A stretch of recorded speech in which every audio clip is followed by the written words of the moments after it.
Pada kesempatan ini, kita akan kembali membahas berbagai soal terkait dengan metode function. Khusus pada kesempatan ini, kita akan bahas perihal teknik rekursif yang akan kita manfaatkan di dalam tulisan metode function. Katakan di sini ada sebuah kasus di mana dituliskan instruksi algoritmanya sebagai berikut. Sebuah variabel JT menampung data numerik yaitu 2,5. Selanjutnya, oleh statement ini dikerjakan di mana isi variabel JT dibagi 3, hasilnya ditampungkan kembali ke variabel JT. Selanjutnya ditampilkan isi terbaru atau termutakhir dari variabel JT. Instruksinya adalah tuliskan algoritma dan pemrograman dengan metode function dan rekursif. Bila kita perhatikan dengan cara biasa, maka pertama sekali kita tuliskan terlebih dahulu kata kunci untuk membuat fungsi baru, yaitu def, lalu kita buat atau tuliskan nama fungsi yang akan kita bangun. Katakan di sini kita tuliskan nama fungsinya adalah FGSR. Selanjutnya kita isikan variabel JT sesuai dengan pada soal. Lalu kita kopikan, kita pastekan ke baris paling bawah. Lalu kita ganti variabelnya, katakan oleh X. Lalu selanjutnya di atasnya kita tuliskan X sama dengan 2,5. Jadi cara ini adalah cara memperoleh inputan menggunakan deklarasi. Selanjutnya, kita masuk ke dalam isi fungsi dari FGSR, lalu kita tuliskan statementnya sesuai dengan pada soal, lalu setelah itu kita tampilkan isi variabel JT. Ini cara biasa. Nah, pada cara rekursif, ya, hampir sama, namun pada saat setelah kita menuliskan statement, kita tuliskan kata kuncinya adalah return JT. Nah, kenapa ini dituliskan? Karena kita akan membuat sebuah deklarasi untuk menampilkan hasil di luar dari isi fungsi yang telah kita bangun, yaitu memanggil hasilnya di luar dari fungsi kita tuliskan di badan program. Ya, bukan di dalam fungsi, tetapi di badan program atau di luar fungsi. Nah, katakan hasil dari eksekusi pengerjaan dari fungsi FGSR kita tampungkan ke operan hasil, variabelnya kita berikan HSL. Selanjutnya kita tampilkan, kita panggil isi dari variabel HSL yang menampung hasil pengerjaan fungsi FGSR.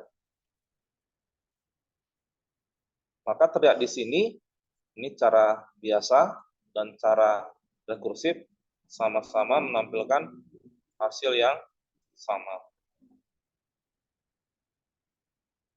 Selanjutnya kita akan menggunakan cara rekursif dengan kasus selanjutnya.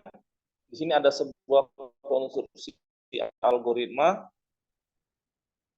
di mana variabel XL menampung bilangan pecahan negatif yaitu minus 2,5.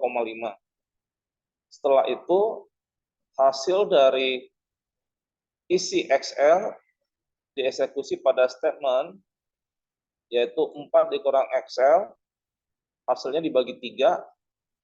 Selanjutnya hasilnya ditampungkan ke variabel XL. Tampilkan isi terbaru dari variabel XL. Maka kita bisa langsung menuliskan algoritma dan pemrogramannya menggunakan cara rekursif.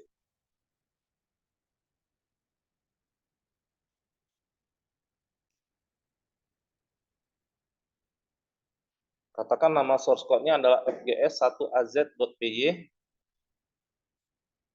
Maka pertama adalah kita tuliskan kata kuncinya, lalu nama fungsinya katakan adalah att, berikan titik 2, lalu kita isi di sini variabelnya, yaitu variabel xl, lalu kita kopikan,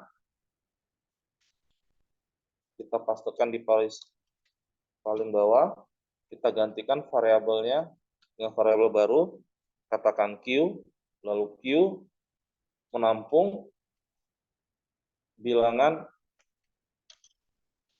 minus 2,5. Sampai di sini kita telah berhasil menampungkan isi variabel Q untuk nanti digantikan oleh variabel XL. Selanjutnya kita tuliskan statementnya XL sama dengan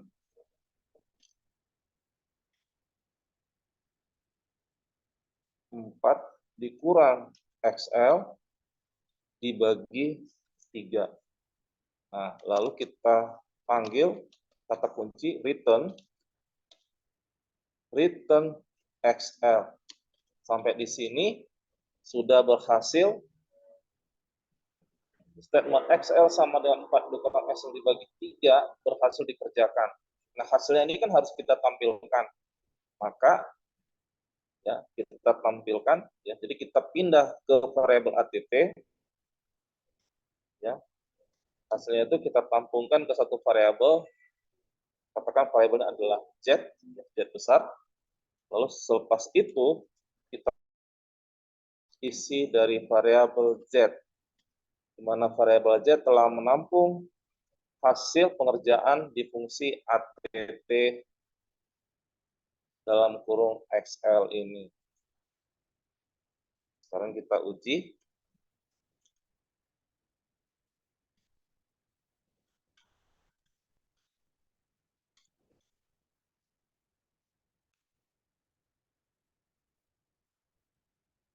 Kita panggil.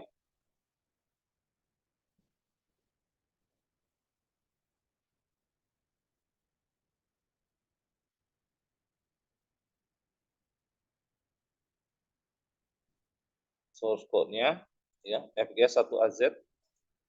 Lalu kita eksekusi. Maka hasilnya adalah 2,167.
Selanjutnya kita beralih ke soal selanjutnya. Nah, masih menggunakan cara rekursif, namun berbeda pada kasus ini, di mana inputan menggunakan metode input value by end user. Dan perhatikan di sini bahwa Excel ini harus kita proteksi, ya, di mana dia sebagai nilai pembagi. Nah, nilai pembagi ini tidak boleh 0. Karena kalau misalkan 0, maka hasilnya tidak bisa dikerjakan. Ya, nilainya infinity.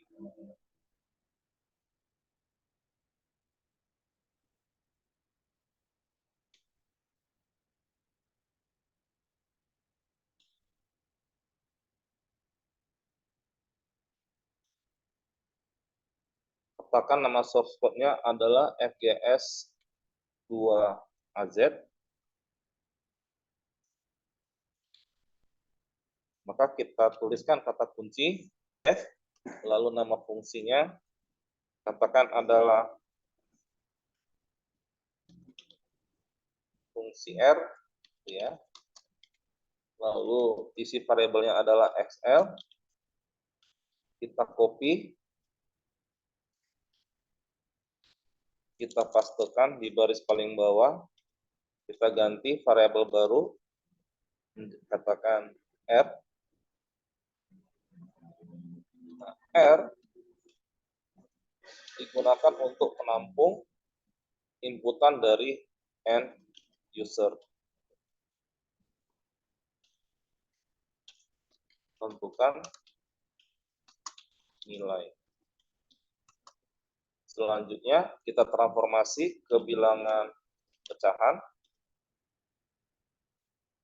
Hasilnya ditampungkan kembali ke variabel yang sama, yaitu variabel R.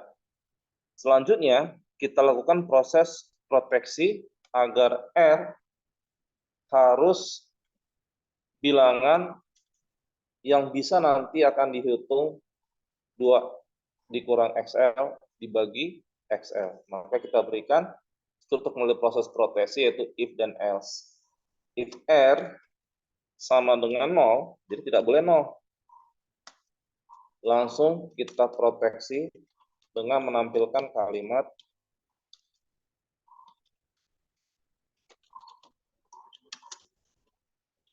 out of range.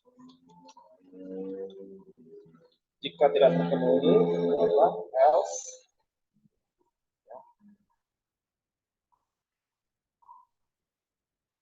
akan masuk ke eksekusi fungsi R. Ya. Maka di fungsi R ini kita tuliskan pengerjaannya, ya, XL sama dengan sesuai dengan konstruksi algoritma pada soal.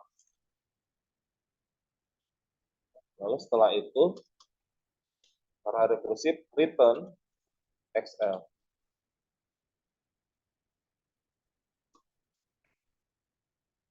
Selanjutnya, hasil dari pengerjaan fungsi R kita tampungkan ke satu variabel baru. Katakan variabelnya adalah variabel hasil. Maka kita panggil isi variabel hasil untuk menampilkan nilainya.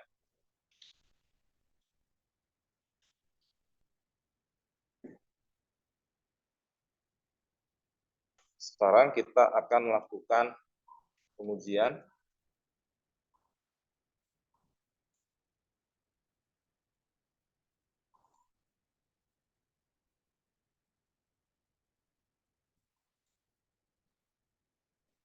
Kita berikan nilai 0, lalu nggak boleh ya. Yang mau waktu range. Selanjutnya kita berikan nilainya min 1. Maka hasilnya adalah min 3. Kita uji yang berikutnya. 1,5. Maka hasilnya adalah 0,33.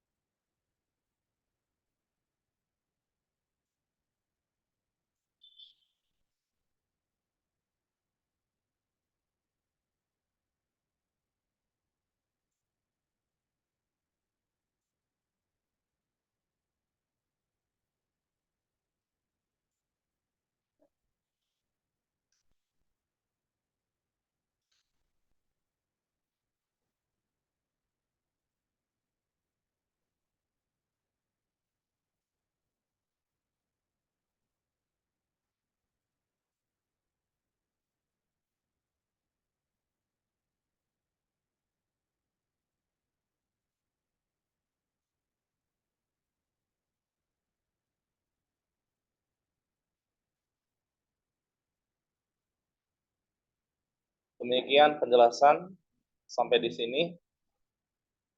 Semoga bermanfaat.